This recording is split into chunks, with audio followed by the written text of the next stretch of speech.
আচ্ছা,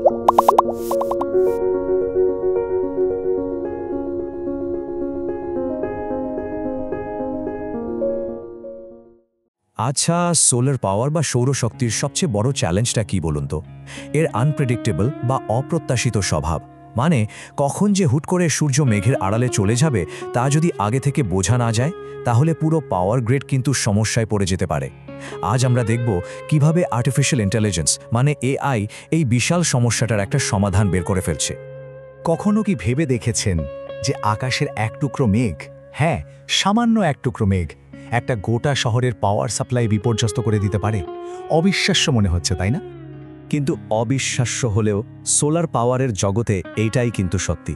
আর এটাই এর সবচেয়ে বড় চ্যালেঞ্জ।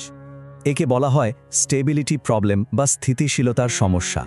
মানে যখন হুট করে মেঘ এসে সোলার প্যানেলের ওপর ছায়া ফেলে, তখন হঠাৎ করেই তো বিদ্যুৎ উৎপাদন কমে যায়, আর এর পুরো চাপটা গিয়ে পড়ে পাওয়ার গ্রিডের ওপর।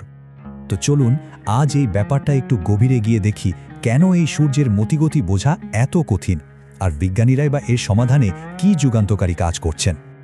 আগেকার দিনে সোলার পাওয়ার ফোরকাস্টিংয়ের জন্য দুটো পদ্ধতি ছিল। এক, কিছু গাণিতিক সিমুলেশন, আর দুই, আবহাওয়ার সাধারণ ডেটা। কিন্তু সমস্যাটা কোথায় ছিল জানেন? দুটো সিস্টেমেরই একটা বড় দুর্বলতা ছিল। ওরা কেউই আকাশের দিকে সরাসরি তাকাতে পারত না। মানে আকাশ আসলে দেখতে কেমন, মেঘ আছে কি নেই তা ওরা বুঝতই না। ফলে হঠাৎ করে একটা মেঘ চলে এলে সিস্টেমগুলো সেটা ধরতেই পারত না, আর পূর্বাভাসও ভুল হতো। আর এ কারণেই সেগুলোর অ্যাকিউরেসিও ছিল বেশ কম। কিন্তু এখানেই গল্পের শেষ নয়। সম্প্রতি স্পেনের একদল গবেষক এমন একটা যুগান্তকারী সমাধান নিয়ে এসেছেন যা পুরো খেলাটাই পাল্টে দিয়েছে। আলমেরিয়া ইউনিভার্সিটি আর সিআইএমইটি এর গবেষকরা মিলে একটা নতুন অ্যাপ্রোচ তৈরি করেছেন, যার নাম মাল্টিমোডাল অ্যাপ্রোচ। এখন প্রশ্ন আসতেই পারে, এই মাল্টিমোডাল অ্যাপ্রোচ জিনিসটা আসলে কি? ব্যাপারটা আসলে খুবই সহজ কিন্তু দারুণ কার্যকর। ভাবুন তো, এই সিস্টেমটা একই সাথে দুটো কাজ করে। প্রথমত, এটা হাজার হাজার রিয়েল টাইম ছবি দিয়ে আকাশের দিকে সরাসরি তাকিয়ে থাকে, ঠিক যেন আমাদের চোখের মতো। আর দ্বিতীয়ত, একই সময়ে এটা আবহাওয়ার বিভিন্ন ডেটা, যেমন ধরুন সূর্যের অবস্থান বা তাপমাত্রা, সেগুলো বিশ্লেষণ করে। মানে একদিকে আকাশকে চাক্ষুষ দেখা, আরেকদিকে ডেটা দিয়ে বোঝা, এই দুটোকে একসাথে কাজে লাগিয়েই তৈরি হয় নিখুঁত পূর্বাভাস। তো সবচেয়ে ইন্টারেস্টিং পার্টে আসা যাক। এর পেছনে টেকনোলজিটা কি? কিভাবে একটা এআই আকাশ দেখে আর ডেটা পড়ে আবহাওয়ার পূর্বাভাস দিতে পারে? চলুন এর ভেতরে একটু উঁকি দিয়ে দেখি। এই এআই মডেলটাকে ট্রেন করার জন্য, মানে শেখানোর জন্য 2022 থেকে 2023-এর মধ্যে 1 লক্ষরও বেশি, হ্যাঁ আপনি ঠিকই শুনেছেন, 1 লক্ষরও বেশি আকাশের ছবি ব্যবহার করা হয়েছে। আর এই বিশাল ডেটা সেটই মডেলটাকে এতটা স্মার্ট আর নিখুঁত করে তুলেছে। এই সিস্টেমটা কিন্তু একা কাজ করে না, এর ভেতরে যেন একটা বিশেষজ্ঞদের টিম বসে আছে।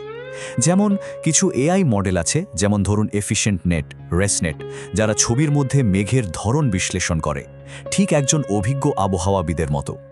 আবার রিকারেন্ট এলএসটিএম এর মতো মডেলগুলো মেঘের গতিবিধি বোঝে, মানে মেঘটা কোন দিকে যাচ্ছে, এরপর কোথায় যাবে সেটা প্রেডিক্ট করে।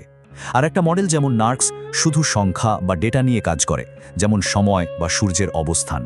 আর সবশেষে একটা হাইব্রিড আর্কিটেকচার এই সব বিশেষজ্ঞদের কাছ থেকে পাওয়া তথ্য এক জায়গায় করে, আর তারপর একটা চূড়ান্ত শক্তিশালী পূর্বাভাস দেয়।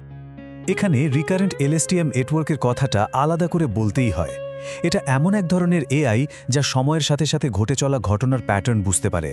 ধরুন একটা ভিডিওর কয়েকটা ফ্রেম দেখে পরের ফ্রেমে কি হবে তা অনুমান করার মতো। ঠিক সেভাবেই মেঘের গতিপথ দেখে এটা বলে দিতে পারে যে মেঘটা এরপর কোন দিকে যাবে। আর এ কারণেই এটা এত কার্যকর। থিওরি তো অনেক হলো, কিন্তু আসল কথা হলো বাস্তবে এই টেকনোলজিটা কতটা কাজের। গবেষকরা যখন তাদের মডেলটাকে পরীক্ষা করলেন, তখন যে রেজাল্ট পাওয়া গেল সেটা ছিল এক কথায় অসাধারণ। ভেবে দেখুন, মাত্র 10 মিনিট পরের ফোরকাস্টের ক্ষেত্রে এই মডেলের অ্যাকিউরেসি 97.5% পর্যন্ত পৌঁছে গেছে। মানে ভুলের সম্ভাবনা মাত্র 2.5%। এটা কিন্তু একটা বিশাল ব্যাপার। আর শুধু শর্ট টার্মে নয়, লং টার্মেও এর পারফরম্যান্স দারুণ। এমনকি 1 ঘন্টা পরের ফোরকাস্টেও এর অ্যাভারেজ অ্যাকিউরেসি প্রায় 90%। এর মানে কি দাঁড়ালো? এর মানে হলো পাওয়ার গ্রিড অপারেটররা অনেক আগে থেকেই প্রস্তুতি নেওয়ার জন্য যথেষ্ট সময় পাচ্ছেন। এই যে চার্টটা দেখছেন, এটা পুরনো আর নতুন সিস্টেমের পার্থক্যটা একদম চোখে আঙুল দিয়ে দেখিয়ে দিচ্ছে। দেখুন পুরনো মডেলগুলোর ভুলের হার কতটা বেশি, আর সেখানে নতুন মাল্টিমডেল মডেলটা সেই ভুলকে মাত্র 2.5 থেকে 10% মধ্যে নামিয়ে এনেছে। বিশেষ করে যখন আকাশে মেঘের আনাগোনা বেশি থাকে, মানে যখন পূর্বাভাস দেওয়ার সবচেয়ে কঠিন, তখনও কিন্তু এই মডেলটা দারুণ কাজ করে। তো এর ভবিষ্যৎ কি? এই টেকনোলজি কি এখানেই থেমে যাবে? একদমই না। গবেষকদের পরিকল্পনা কিন্তু আরও অনেক বড়। ভবিষ্যতে এই সিস্টেমের সাথে স্যাটেলাইট ইমেজও যোগ করা হবে, যাতে আরও বড় এলাকার আকাশের খবর একবারে পাওয়া যায়। কম্পিউটার ভিশন ব্যবহার করে মেঘ শনাক্তকরণকে করা হবে পুরোপুরি অটোমেটেড। আর সবচেয়ে মজার ব্যাপার হলো, জেনারেটিভ এআই ব্যবহার করে মেঘলা আকাশের রিয়েলিস্টিক সিমুলেশন তৈরি করা হবে, যাতে এআই মডেলটাকে আরও ভালোভাবে ট্রেনিং দেওয়া যায়। এক কথায় বলতে গেলে এই যুগান্তকারী আবিষ্কারটা আমাদের একটা পরিচ্ছন্ন আর নির্ভরযোগ্য রিনিউয়েবল এনার্জি চালিত পৃথিবীর দিকে আরও এক ধাপ এগিয়ে নিয়ে গেল। কারণ আমরা সূর্যকে যত ভালোভাবে বুঝতে পারবো, ওর শক্তিকেও তত দক্ষতার সাথে ব্যবহার করতে পারবো। শেষ করার আগে একটা প্রশ্ন রেখে যাই।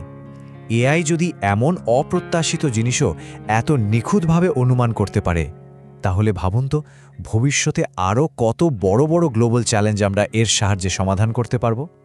ব্যাপারটা নিয়ে একটু ভাববেন।